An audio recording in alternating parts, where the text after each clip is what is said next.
Tonight, some school district leaders and public school advocates are raising concerns about a state question that will be on your ballot next month. You'll be voting on it. The state question 844. It would allow lawmakers to take away property tax revenue schools, counties, and sheriff's offices depend on and are rightfully owed. Then the lawmakers, if it passes, they wouldn't have to refund it to them. The lawmakers behind this proposal say it's all about creating equity and fairness in a system that is currently lopsided. News 4's Spencer Humphrey breaks it down. For 33 years, Minco Public Schools Superintendent Kevin Sims has done it all. I love what I do. Kids grow, kids learn, and Minco is a very positive place. And these days, he says there's one hurdle schools are having to jump more and more often. It can be very challenging to find the qualified people to fill in the classroom. Tight funding makes it harder and harder for schools to pay teachers the salaries they deserve. Public schools primarily get their funding from what's known as local ad valorem revenue. That's basically a fancy word for the local property taxes homeowners, businesses, and other property owners pay. For some school districts, like suburban ones with lots of homes with higher than average values, the property tax revenue they get from homeowners makes up the bulk of their funding. But in other districts, like rural ones, where there aren't many homes and overall property values tend to be lower, local ad valorem revenue often isn't enough to even get them to their needed level of funding. That's where the state's General Revenue Fund comes in. It's statewide tax money the legislature sets aside, then using a funding formula to distribute to those districts where local ad valorem revenue isn't enough. Now, sometimes those school districts in need can catch a big break by attracting a big business with high property values, like maybe a factory or power plant, to locate in their boundaries. The ad valorem revenue from those big businesses alone can often help get districts to their needed level of funding without having to dip into the state's General Revenue Fund. Where that funding really comes in handy for school districts like Minco is it allows them to fund bond programs that build nice buildings, like their high school, without having to raise taxes on you, the homeowner. In Minco, ad valorem revenue from a wind farm and a massive new solar farm about to come online is substantial. We were able to hire a couple of teachers, and we reduced our class size ratio from 1 to 22 to 1 to 14 in the middle school, seeing positive impacts.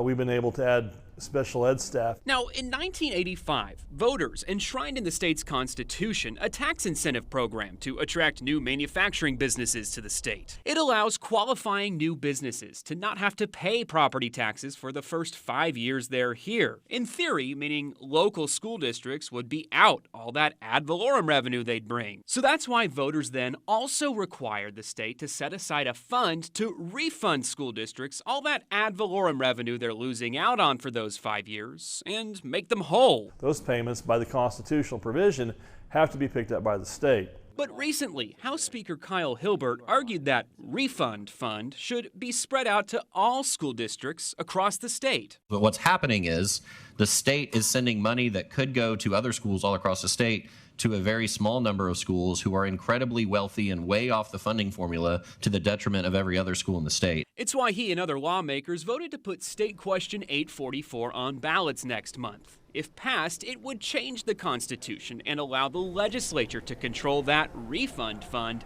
and decide how to spend it. This ensures that we have more funding available for education and other important needs all across the state of Oklahoma. Erica Wright with the Oklahoma Rural Schools Coalition has a problem with the whole thing. That's kind of a slap in the face for that local community that's supporting that business. She says it would open up Pandora's box of funding shortfalls, ultimately falling at the feet of homeowners. If you live in a community where all of a sudden you've got millions of dollars that don't show up and you default on your bond, then everyone in that community is going to get a bill for that, and their property taxes are going to skyrocket. We're looking at a possible bond project. It would really slow that down to a halt. It would eliminate us adding staff. It would eliminate us doing other things that we might do. Wright says it would also mean those districts that were once self-sufficient off local ad valorem revenue would now have to dip into the state's General Revenue Fund. All of a sudden, you throw thousands and thousands of more kids back into the state funding formula because they've lost this revenue.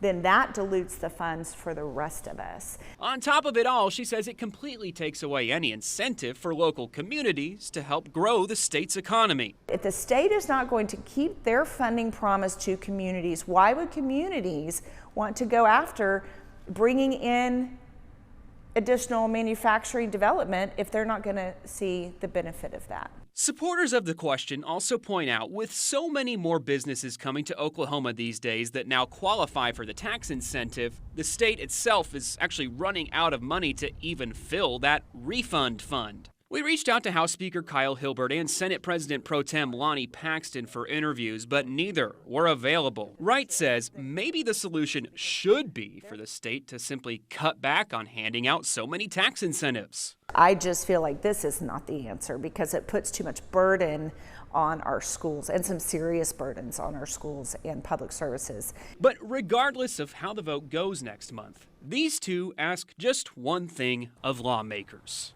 I don't blame this legislature for it, okay?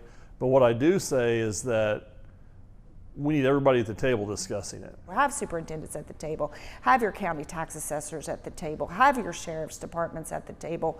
Pull the people in together to help them come up with a solution. Pull the people to the table who are most impacted to help develop whatever the best policy is.